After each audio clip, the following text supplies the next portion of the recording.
इस मसले के लिए ख़ास रवायत है, फ़ुक़हा ने उसको ज़िक्र किया है। अगर आप तफसीली किताबों में देखें, दियत के बाब में इसको बयान किया है उलमा ने।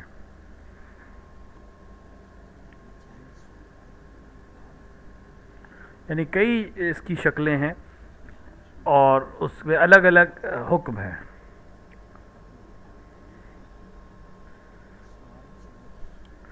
अलग अलग सूरत में अलग अलग अहकाम हैं।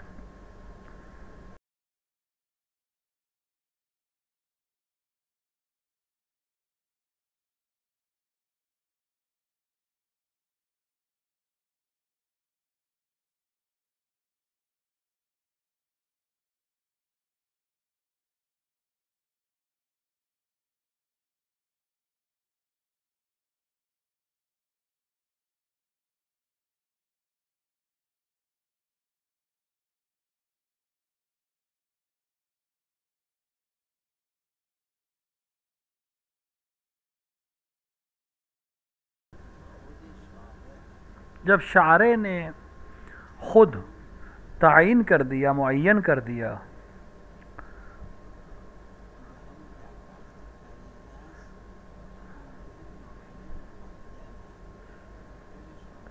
देखिए शारे जो से तायीन करे, शारे ने जहाँ पर फरीज़े से पहले कहा है नाफिला को, वहाँ नाफिला पहले है, जहाँ बाद में कहा वहाँ बाद में है।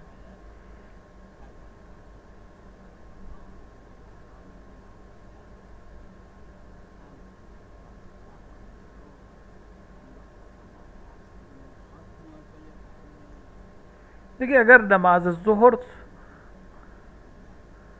नाफिला की नमाज अगर नवाफिल पढ़ना चाहे तो ज़ुहर की नवाफिल अज़ान ज़ुहर से शुरू होगी, ज़वाल से शुरू होगी, उसी वक्त से पढ़ना है उसे।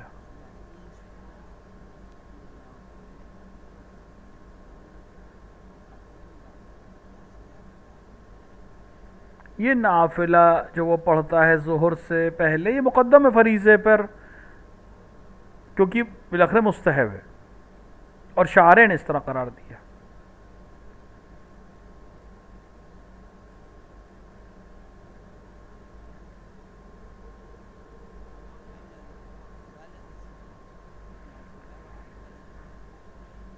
देखिए अफजल है अगर नाफिला पढ़ने की वजह से फरीज़ा वाजिब नमाज थोड़ी सी भी देर से पढ़ रहा है, कोई हर्ज नहीं, क्योंकि बिलखरे अशारे ने हुक्म दिया है कि पहले नाफिला पढ़े।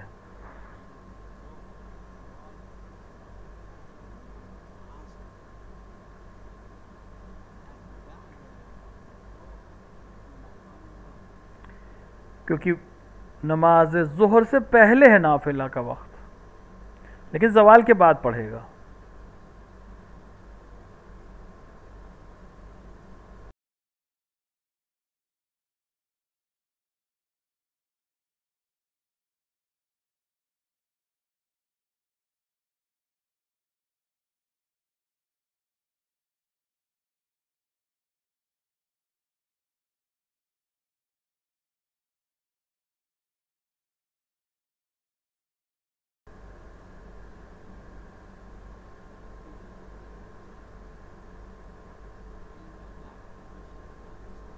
शेख अंसारी ने रज़वानुल्लाह ताला अलैह ने रसाइल में क़त की बहस में इसको बाकायदा लिखा है और ज़वाहिर कुरान को हुज्जत बयान किया है।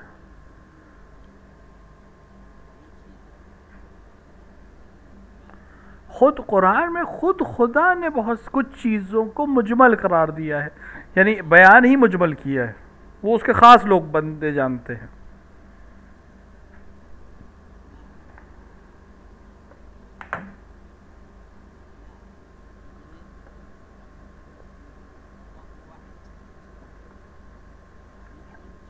देखिए पैगंबर ने फरमाया किताब अल्लाह व इतरती, जो वो फरमाते हैं उसको भी कुरान के साथ रखना है, फिर बहस तक पहुंचना।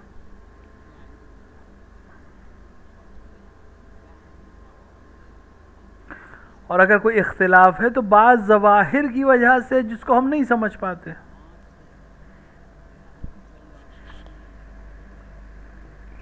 कभी कभी मुज़ाहमत है, यानी दो बहुत ज़रूरी चीज़ें आपस में टकरा रहे हैं, वहाँ पर इंसान मुक़द्दम मुखय्यर रहेगा या दोनों से साक़ित हो जाएंगे।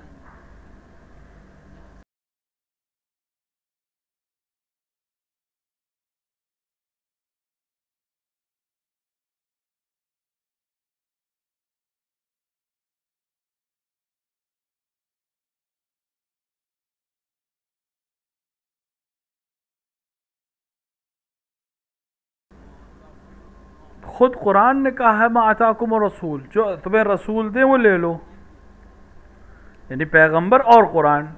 और पैगंबर ने फरमाया किताब अल्लाह व इतरती, तो पैगंबर ने फरमाया कि इतरत और कुरान दोनों को लेकर चलना है।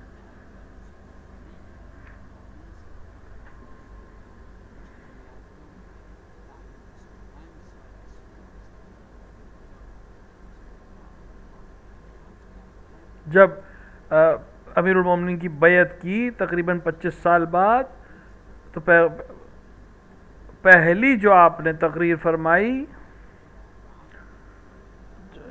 मुख्तलिफ किताबों में आई है ये बात कि अमीरुल मोमिनीन ने फरमाया,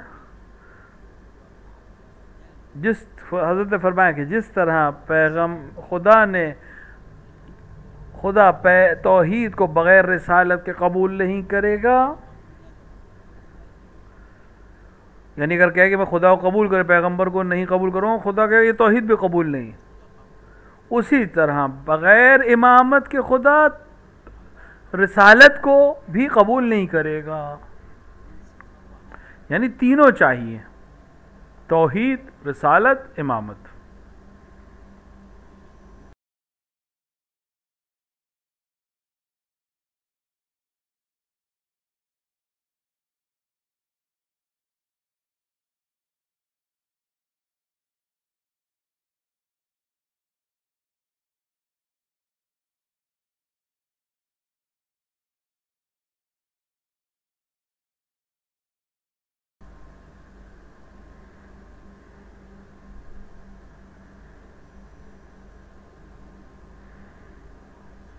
मैंने इसको मुकर्रर बयान किया है, जो जिब्राईल पैगंबर के लिए लेकर आते थे,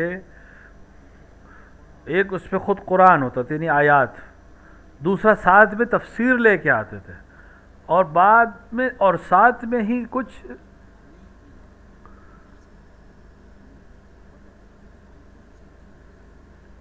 ताबीरात हैं। अमीरुल मोमिनीन ने तीनों को जमा किया था, जिसको कबूल नहीं किया। तफसीर, तावील, कुरान।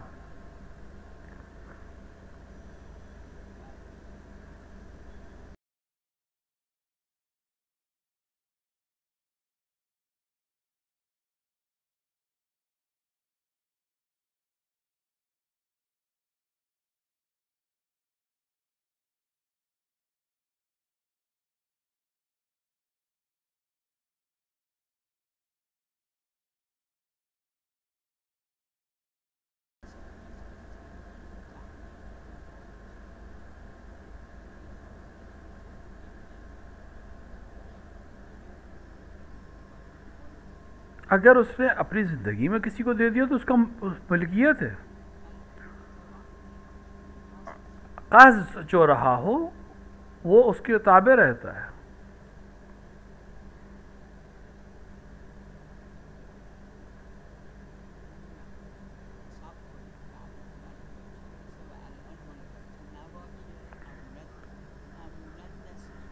यानी अमानत के तौर पे रहे, बच्चे को अभी ना मिले। देखिए, क़र्ज़ के ऊपर है।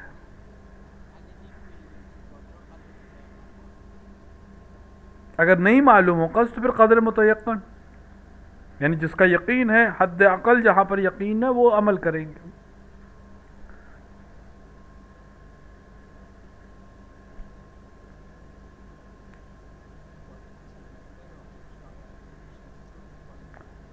देखिए, जब शारे ने कह दिया कि सुल्स से ज़्यादा, एक तिहाई से ज़्यादा नहीं, वसीयत नाफिज नहीं है, तो कोई फ़ायदा नहीं है।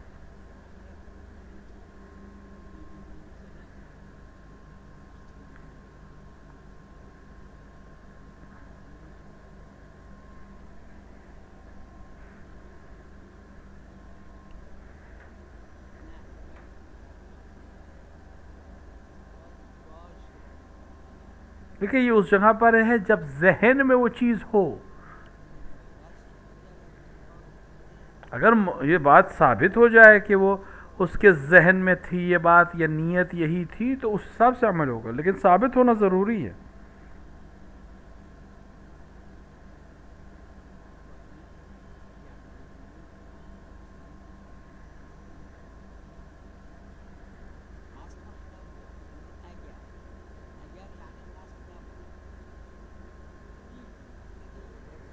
अगर का मतलब है कि कस्द नहीं था।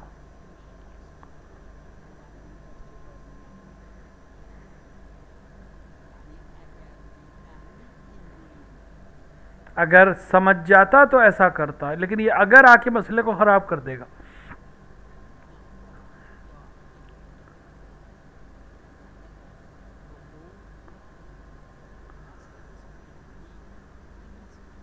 अक़द में, यानी किसी मामले में कस्द जो है वो अभी का कस्द अहम है, वो मेयार है।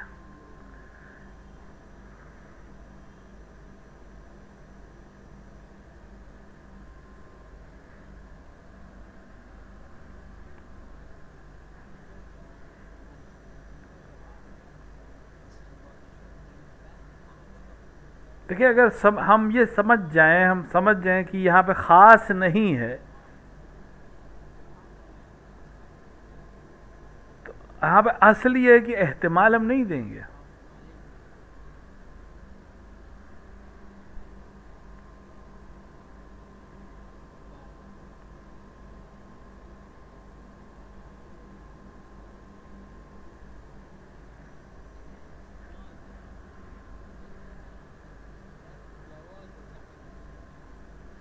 देखिए, एतमाद करना कि हम गैर आलम की तकलीद करना, और कौल भी गैर आलम की पर है ना, नहीं, अगर आलम ये कहे कि आलम की तकलीद वाजिब नहीं है, तो इसके ऊपर एतमाद करके हम गैर आलम की तकलीद कर सकते हैं।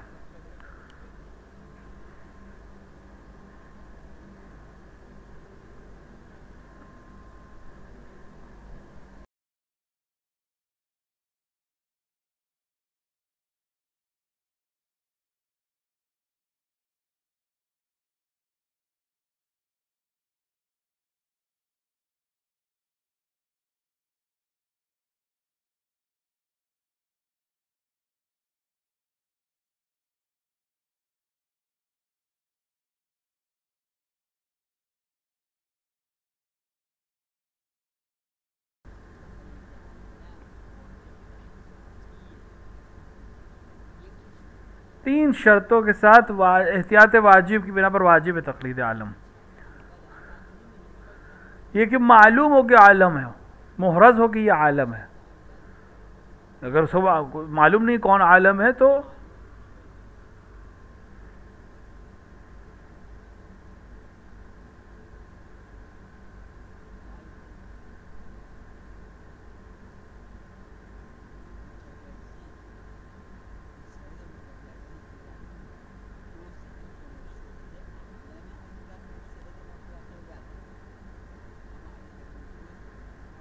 देखिए, मुज्तहिद मसलन अहकाम हज में है,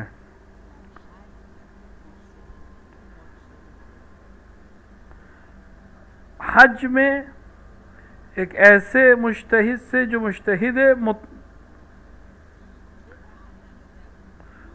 उस जुज़ में अगर आलम है तो इंसान उसके बात मानेगा,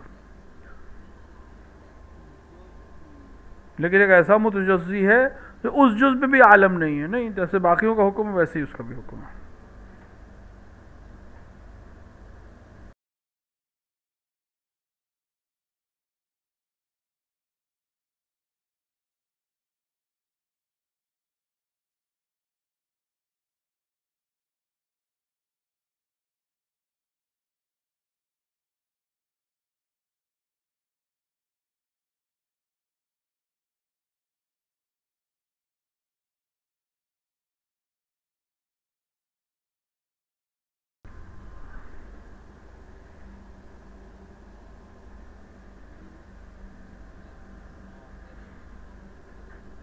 देखिए ज़रूरी समझे कि क्या कहना चाह रहा है।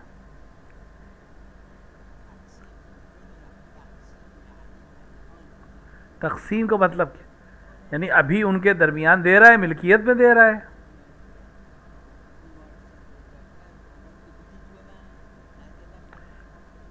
यानी इस तरह से कि अगर मान लीजिए कि बाद में वापस नहीं लेगा तो नहीं, उनकी मिल्कियत भी दे दिया, हो सकता है, ज़िंदगी पे कर सकता है। इर्स हुक्म है, हक नहीं है।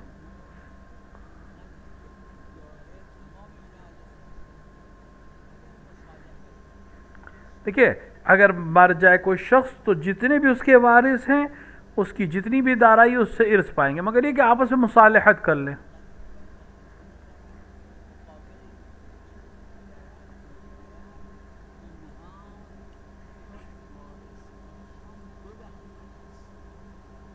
मिसाल के तौर पर ये कर सकता है कि एक दूसरे चीज़ों को करे और बाद में कहे कि ये तुम्हें मिलेगा, बशर्ते कि ये सब अपने अपने हक़ को तुम्हारे हवाले कर दे, मुसालहत कर ले आपस में।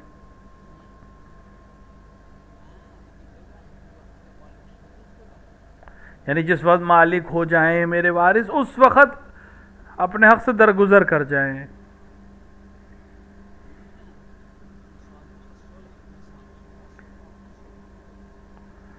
मुसालहत तो सही है।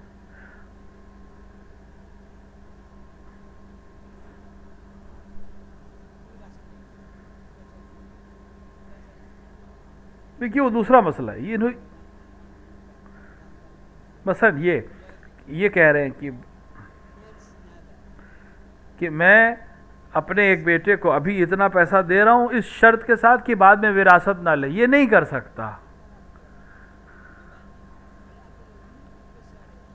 मसलन बेटे को ना किसी दूसरे को दे कि मेरे मरने के बाद इतना पैसा इसको दे।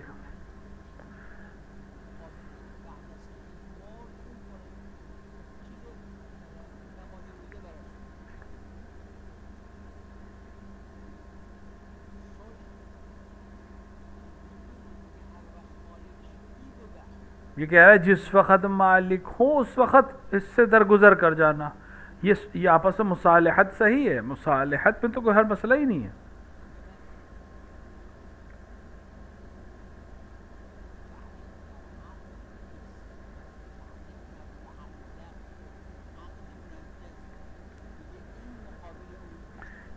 जैसे हिबा है, हिबा मुअव्वज़ा,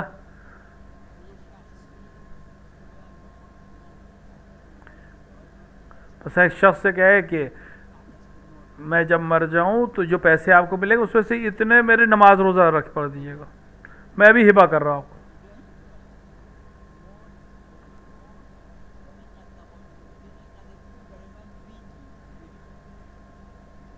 शर्त है कि जब आप मरूंगा मैं तो इतना पैसे मुझे दे दीजिएगा या उसको दे दीजिए। ये आक़द नहीं है, ये मुसालहत है।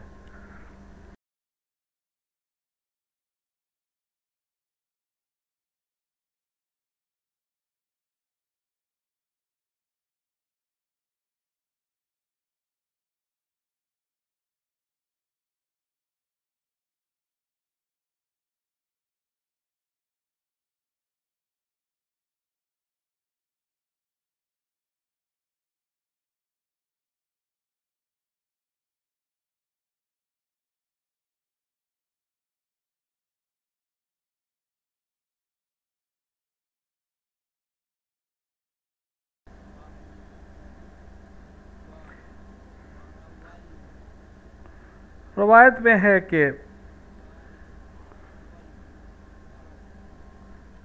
जा आप पैगंबर को हुक्म दे रहे हैं कि आप जंग करिए कुफ्फार से। पैगंबर ने तो जंग नहीं की, किसी मुनाफिक से जंग नहीं किया।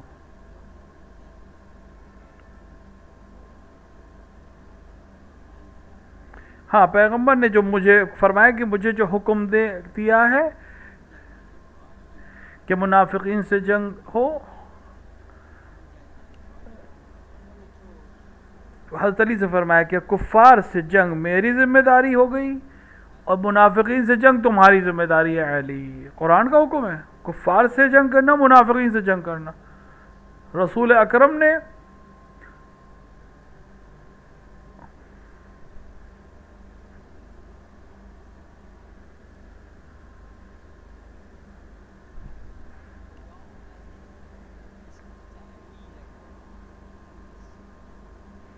हर वो चीज़ जो खुदा की तरफ से आई है, लेकिन वो तावील है कुरान की, नस्स से कुरान नहीं है।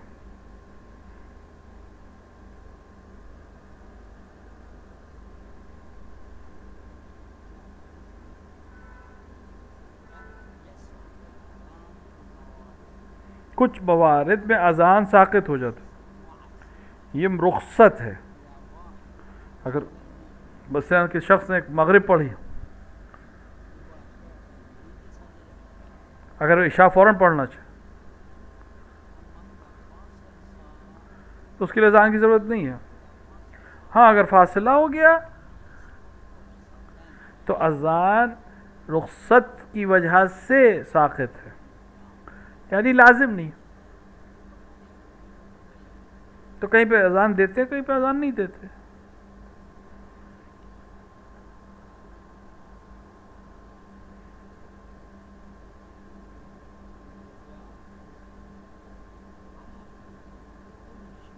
हर चीज़ जब तक कि उसके अंदर किसी और वजह से वो हराम ना हो, उस पर अगर फसाद की जायज़ नहीं है।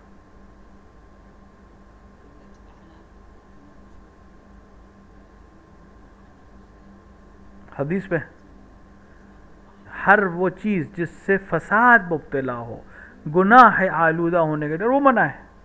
बाकी जब तक हमारे लिए मुहरज ना हो, मुना नहीं। हाँ, अगर फसाद के सबब बन रहा हो, हराम में मुब्तला होने का सबब बन रहा हो, नहीं, जायज़ नहीं है।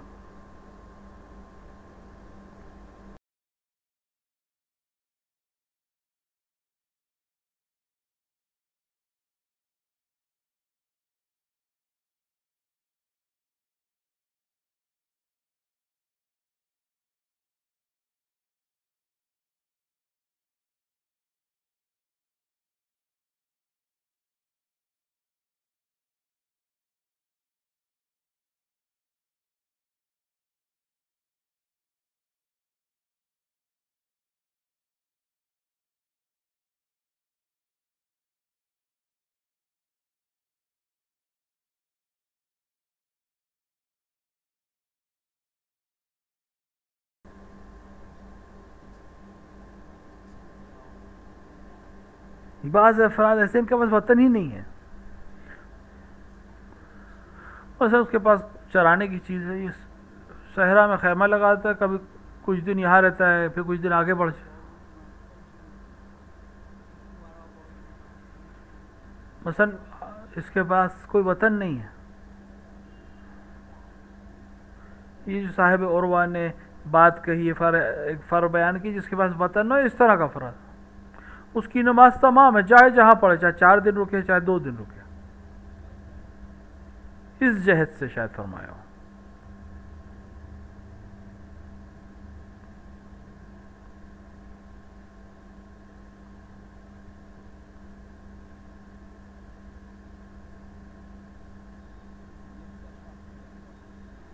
तमाम बशर अल्लाह के खलीफा हैं।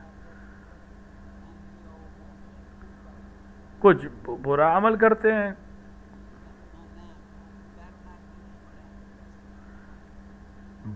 लोगों पर सुफरा अंबिया हैं, सबके लिए नहीं है।